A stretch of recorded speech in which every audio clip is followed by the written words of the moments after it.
Hello दोस्तों, आज मैं बात करने वाला हूँ एमपी डीएलएड के जो छात्राएं हैं जो डीएलएड में एडमिशन लिए हैं, चाहे गवर्नमेंट कॉलेज हो या प्राइवेट कॉलेज हो।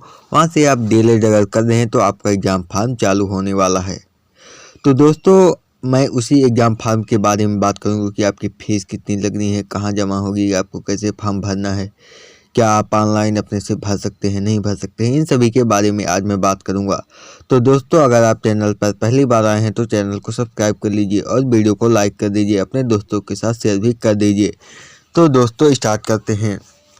सबसे पहले दोस्तों मैं बता दूं कि यहाँ पास आपका जो लेट फीस का भी इस बार प्रावधान दिया गया है। आपका जो एग्ज़ाम फॉर्म है वो 4 मार्च से 15 मार्च तक भरा जाएगा। यहाँ पास आप देख सकते हैं सामान्य शुल्क के साथ, मतलब कि अगर आप 15 मार्च तक फॉर्म भर देंगे 4 मार्च से 15 मार्च के बीच में, तो आपको कोई लेट फीस, एक्स्ट्रा फीस नहीं देनी होगी। लेकिन मैं आपको इसके बारे में ही बताऊँगा कि आपकी आखिर फीस कितनी लगेगी।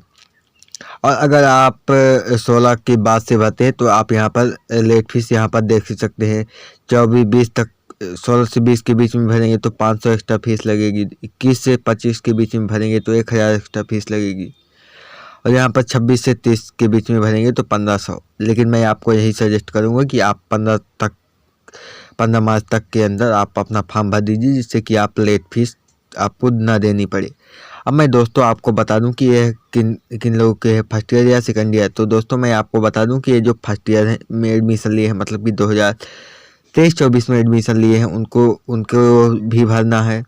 और जो सेकंड ईयर में हैं उनको भी भरना है। और जो लोग, जैसे मान लीजिए कि अगर कोई बच्चा फर्स्ट ईयर में फेल हो गया था, फर्स्ट ईयर में किसी सब्जेक्ट में फेल हो गया था, तो उसने एग्ज़ाम दिया सेकंड बार, तो द्वितीय चांस, तो उसको उसमें भी अगर वो नहीं पास हो पाया तो वो भी फॉर्म भर सकता है तीसरे अवसर के लिए। यहाँ पर आप देख सकते हैं तीसरा पॉइंट 2022-23 में प्रवेशित प्रथम वर्ष अनुत्तीर्ण छात्र अवसर में अनुत्तीर्ण विषयों में सम्मिलित हो सकेंगे। और मान लीजिए कि अगर कोई बच्चा 2021-22 का छात्र है, सत्र 2021-22 में, और प्रथम वर्ष में उत्तीर्ण है और द्वितीय वर्ष की परीक्षा में अनुत्तीर्ण है, तो छात्र द्वितीय वर्ष के अंतिम अवसर में सम्मिलित हो सकेंगे। उसके बाद आपको उनको कोई भी अवसर नहीं मिलेगा। अब मैंने तो यह बता दी कि इसमें किन किन लोगों को, कौन कौन से लोग परीक्षा के लिए आवेदन कर सकते हैं। अब मैं आपको बता दूं कि जो एग्ज़ाम फॉर्म है वो आपके कॉलेज से ही भरा जाएगा। आपको कहीं दूसरी जगह पे फॉर्म नहीं भरना है, दूसरी जगह से, या फिर अगर आप चाहें तो खुद से स्वयं से भरना चाहें तो नहीं भर सकते हैं। क्यों नहीं भर सकते हैं, क्या कारण है कि नहीं भर सकते? तो इसका मुख्य कारण है कि आईडी और पासवर्ड। क्योंकि अगर कॉलेज वाले आईडी नहीं देंगे एग्ज़ाम फॉर्म के लिए तो वो नहीं भरा जाए, आप नहीं भर सकते, क्योंकि वहाँ पास एक आईडी लगती है। और वो आईडी सामान्यतः कॉलेज वाले देते नहीं, कॉलेज वाले स्वयं फीस मंगवा लेते हैं डॉक्यूमेंट सहित, तो कॉलेज वाले खुद ही भर देते हैं। लेकिन वो थोड़ा 150 रुपये चार्ज ज़रूर लेते हैं। और मैंने बता ही दिया कि आपको खुद से नहीं भर सकते हैं। लेकिन मैं आपको अगले वीडियो में बता दूंगा कि अगर आपके कॉलेज वाले आपको आईडी दे देते हैं तो आपको कहां से फॉर्म भरना है। बाकी उसे तो मैंने बता ही दिया कि कॉलेज वाले देते नहीं हैं, क्योंकि वो गुप्त आईडी होती है, कॉलेज वालों को ही पता होती है। अब मैं आपको बता दूं कि नामांकन शुल्क किन लोगों को लगेगा। जो लोग प्रथम वर्ष में एडमिशन लिए हैं उनको, केवल उनको ही, प्रथम वर्ष के छात्रों को ही नामांकन कराया जाता है, क्योंकि एक बार नामांकन हो गया तो दोबारा कराने की जरूरत नहीं होती है। तो 350 रुपये, 350 रुपये आपका नामांकन शुल्क लगेगा, और वो केवल प्रथम वर्ष के छात्रों को ही जमा करना होगा। और अब मैं बता दूं कि आपकी अटेंडेंस वहाँ 75% तो होना अनिवार्य है। कॉलेज में आपको उपस्थित 75% अनिवार्य होना चाहिए, अनिवार्य है, अन्यथा आप फॉर्म नहीं भर पाएंगे, परेशान करेंगे कॉलेज वाले। अब मैं आपको फीस के बारे में बता देता हूँ।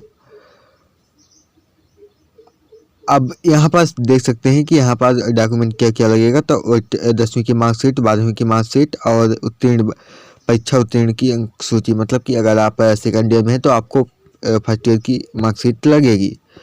और मैं अब आपको बता दूं कि अंक सूची सूची मैंने ही बता दिया। अब मैं आपको बता दूं फीस के बारे में कि आपका जो फीस लगेगा नियमित संपूर्ण विषय तो 6,000 रुपये आपका फीस लगेगी।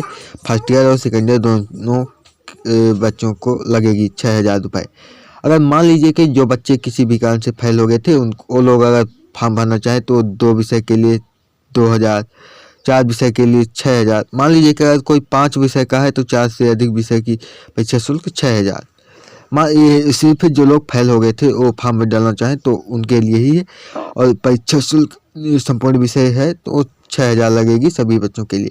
और नामांकन शुल्क केवल फर्स्ट ईयर वालों को लगेगी तो 350 रुपये लगेगा। ग्राह्यता शुल्क जो कि किसी अन्य बोर्ड से या फिर किसी दूसरे राज्य से कर रहे हैं डीएलएड, तो जैसे मान लीजिए कोई छत्तीसगढ़ का बच्चा है और यहाँ पास एमपी से डीएलएड कर रहा है तो उसको 800 रुपये ग्राह्यता शुल्क देना होगा।